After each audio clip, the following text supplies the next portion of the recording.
salt on an altar. Christians, of course, refused to do that and were massacred.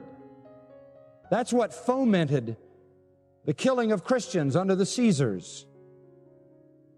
Now, Antichrist has a requirement also. His requirement is a mark, an identifying mark, a mark that is visible either on the forehead or on the hand. Obviously, in ancient times, they wore robes. Women were fully covered or nearly fully covered, and the part of them that would be exposed would be the forehead, even if they wore a veil, and the hand. Readily visible then would be the mark. Antichrist wants an identifying mark, and that mark signifies that this is a worshiper of the beast. This is one who submits to his rule. In the ancient world, such marks were known. While not everybody in the Roman Empire had to bear such a mark, slaves did. Slaves, in fact, were branded, just like animals. Another group were branded, soldiers.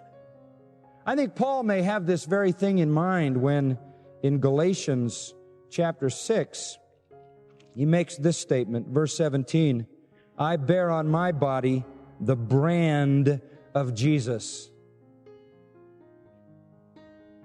The people who were slaves had a brand, just like a cattle brand, the brand of a slave identifying him with a particular master, a particular estate.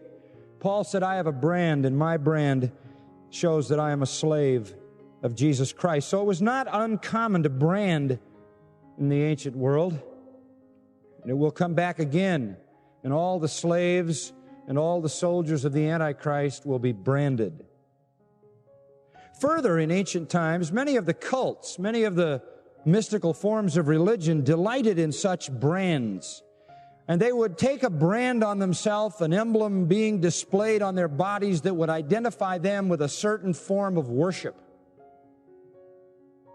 In fact, for example, the cult of Cybele had all of its members tattooed with a unique tattoo, all in the same way. Now we have tattoos today, and we see those, in fact, as some kind of brand of something or other, varying from person to person. But in that coming day, to be unmarked, to refuse to take the brand of Antichrist, means you're a traitor and results in a sentence of death.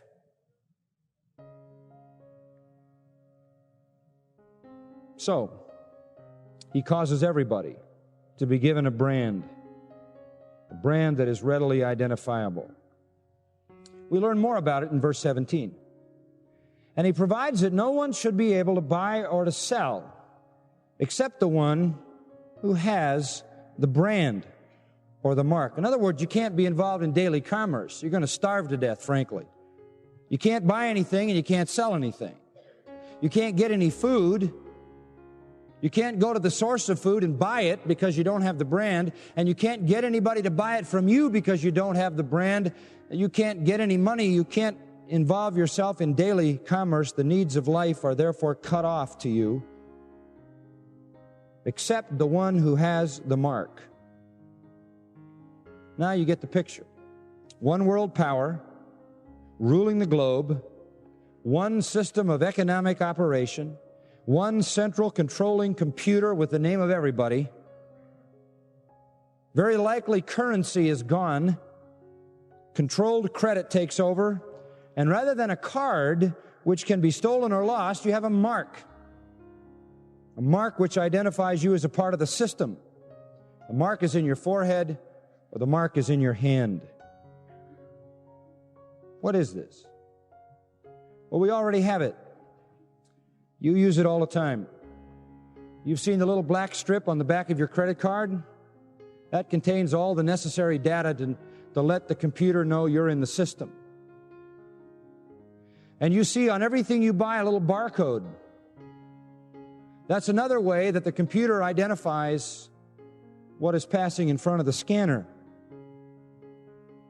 I have received in the mail a most interesting packet of information and discussion of where barcoding is going, and I have some little samples of the sophistication of the newer kinds of barcode devices. It was sent to me by someone who wanted me to kind of understand how this fits into prophecy, and I responded to the individual. What it is a little barcode system encased in a little plastic container that is designed to be embedded under your skin. It is already being used by dog owners. People who worry about losing their dog, when a dog is found, a scanner exists at the pound, you pass the dog under the scanner, he's got this little barcode underneath his skin that causes him no problem at all, but it indicates immediately what dog it is and who he is and where he lives. Very simple device to us because we're used to this, incomprehensible in ancient times. Without a global ability to identify everybody such as you have today, the whole operation of Antichrist couldn't happen. Now it can happen, folks. You're all in the computer. All of you. It never ceases to amaze me that I go to some city, some other part of the country, and walk up to some obscure wall and stick my little card in to get cash, and it says, "Good morning, John MacArthur."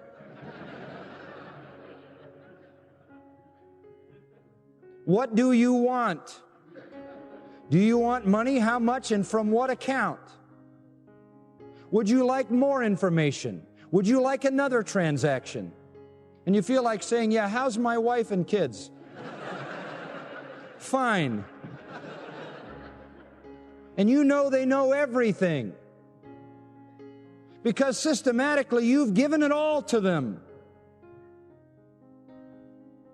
And when it reduces itself to the absence of credit cards and you've got to put your hand over there or pass your forehead by the scanner and there isn't any barcode there, you don't exist. And when you can't function and you can't operate, the death sentence is on you. We're capable of doing every bit of that. And having a cashless society where you never have any money, it's just a debit credit system. You work and your employer from a computer puts into your bank account a proper figure called pay, and when you buy, it is deleted. And life will depend upon the barcode, the mark. A man from Bulgaria under communism wrote some very interesting words. This is what he wrote. "You cannot understand and you cannot know that the most terrible instrument of persecution ever..." How to stay calm and peaceful in this storm of everything, in that storm of,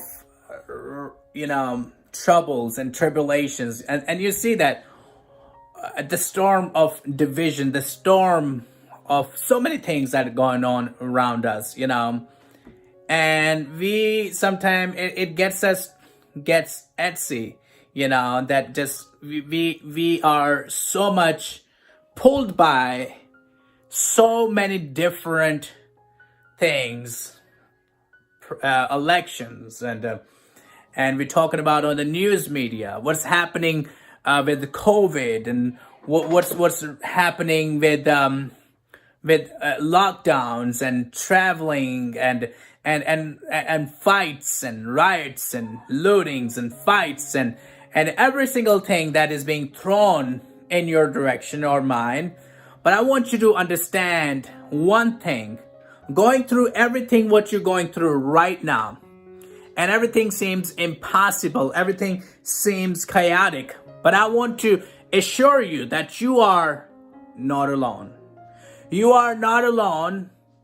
Neither your friends or family is not alone, because God is with you through this storm.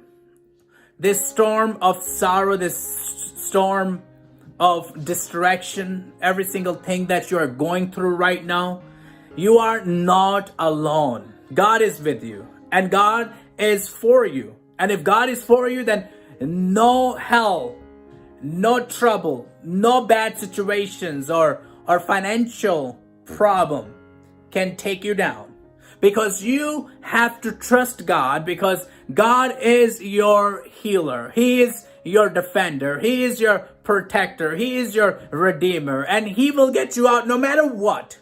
No matter what, no matter who is against you.